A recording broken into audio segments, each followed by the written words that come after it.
Scott, I think you, me, pretty much everybody just wants something to change, needs a result to go your way now. Yeah, the only thing that needs to change is obviously the result, because the performances are good. I've spoke to the players this morning, and a lot of them are kind of saying that the last 2 games that we've played has actually been the most enjoyable that they've played in, because of the amount of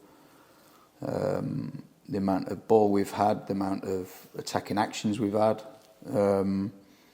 But we've just not managed moments in the game well enough for me. So we have to do that better with the experience we've got on the pitch. I look at the amount of league appearances that we've got. It's over 2,000 league appearances on the pitch the other night, and we should be able to go 1-0 up and see that game through. We go 1-0 up, they kick off. We have an action where we attack, ball turns over, they kick it down the pitch. Around the halfway line, we're 6v3 in our favour. And somehow they end up with a corner, which they score from. So that's disappointing that we can't manage real key moments in the game well enough with the experience that we've got, which we've got to be better at. But like I say, the performances are not a million miles away. We have to win games when playing that well. But listen, we're all working very hard to change that.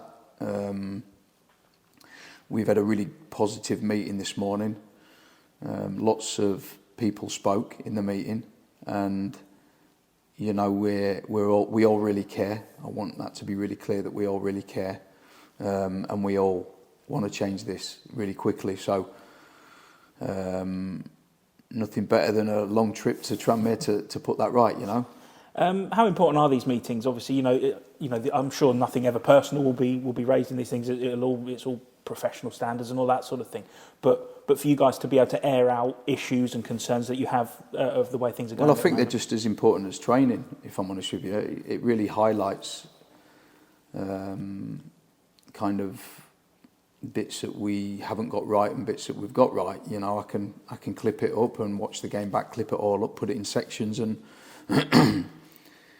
really highlights where we've gone wrong. And I think all footballers are visual learners. They can watch and understand. It's really clear to me. I never show a confusing clip. It's really clear.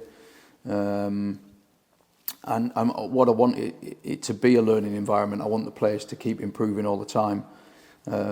So we do make it about that, about trying to improve, as well as having that winning environment as well, which we haven't quite got right yet. But I can see the frustration in the lads, the fact that they know they played so well but come away with no points. We got in Wednesday morning, 6 o'clock in the morning. It's tough to do that and travel that far in the country and come away with nothing, and the players are very, very frustrated about that. When we spoke to Dan Crowley on Tuesday night, he said he doesn't believe in luck. It doesn't need a bit of luck to go your way. But I mean, sometimes in football, you kind of need just the ball to bounce your way, just once. Yeah, maybe, but I think you make your own luck. I think that we look at metrics in the game where we spoke about a section this morning about putting the ball in the box more. I think we have actually had, in the last 3 games, more final third entries than any other game. So we are actually doing that, but I still think we can do it more. You look at the times we did it, and we're playing a slightly different system now, and we're crossing from probably deeper areas. But it's harder to defend when defenders are facing their own goal. And you look at kind of our best chances the other night. Alex Gilby in the post quite late on was from a cross from deep, where we put the ball in the box. Scott Hogan scores. Is millimetres offside, but we put the ball in the box. And I think, whilst I'm not a percentage coach, I want to kind of have the ball, and we want to create better goal scoring value goals. We do need to put the ball in the box a little bit more, and the more you put it in there, I think at this level of football, defensive units can't cope with a lot of balls coming in. So if you put the ball in there 20 times in a game, you're very likely to get at least 3 or 4 chances from that. If not, the opposition are clearing it for a corner or a throw in, and you've still got territory in that half of the pitch. So we're working hard on that, and I think that they're areas that we can keep improving on in order for us to score more goals. We've seen this sort of 4-4-2 kind of formation in the last few weeks. You happy with how it's bedding in? I don't think I had long discussions yesterday with people. I don't think there's an issue with the formation, because at the end of the day, a formation is where you stand at kick-off, in effect, because we have so many rotations and movements off the back of it, whether it's a free at the back and a box in midfield, or whether it's a diamond in midfield, or whether it's two up front or one up front with two tens. It kind of don't matter, because we mould into the same shape always anyway when we're playing possession. And I don't see that as an issue. We can't play that well the other night and then look at the formation and think, well, that's an issue, because it's not. It's just dealing with moments in the game. Like I say, we go 1-0 up and then a minute and a half later we're 1-1. So we didn't manage that moment after the kick-off well enough. You know, the second goal is a prime example. In fact, the whole kind of first 10 minutes of the second half is a prime example. We speak about always, you know, not giving the opposition anything to go on. Yet we're playing against a team who are very heavily strong on set pieces. Yet we give 3 free kicks away inside 8 minutes of the second half. 47 minutes, 50 minutes, and 53 minutes. It's free kicks where they're now allowed to put a ball in our box, which we then, in fact, one of them, the last action on 58 minutes, they sling a ball in our box. We defend the action for about a minute and a half, 2 minutes. We're under pressure from that free kick. But then we end up, they get a shot on goal and the keeper spills it for a corner. So now we've got to defend a corner. So it's not just defending one set piece, we have to defend 2 off the back of it. So again, managing them first 5-10 minutes of the second half wasn't good enough. Then we get ourselves back in the game, and we're playing really good football, and we're in a brilliant moment, and possession in their half of the pitch, it's 1-1, we're in complete charge of the game, and then we just make a pass that's not there, and then it turns over, we're then defending, we win it back, we try and probe through again, we give it away again, twice in the action. When we're in complete control, we then go from in control to out of control, end-to-end football.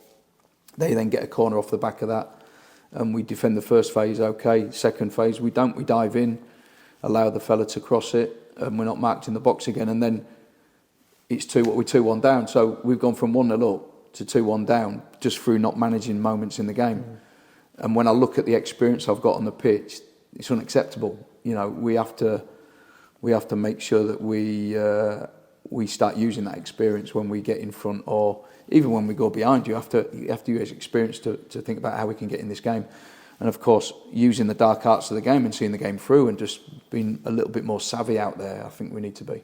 Yeah, I mean, people look down, don't they, when they think the dark arts are being used against them, and, you know, I'm sure Barrow would have won a few free kicks late in the game, but it's part of it, isn't it? But I just think that I watch actions where I see the opposition crossing the ball in our box, and I think, well, how has he got that much room to cross the ball? And I watch the action, I think we're too nice. You know, we're too nice at times, and then I watch Dan Crowley trying to wriggle and get free, and they're not allowing him to cross the ball that easy.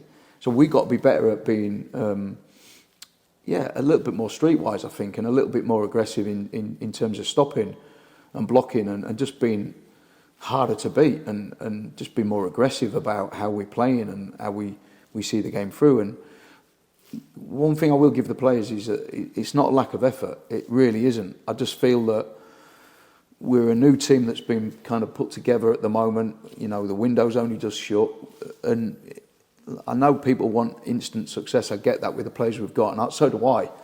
But we may have to be a bit patient with it to see it perfect. And at the moment, we're seeing a team that's performing really well, but not being able to win. So we've got to find a way of doing that.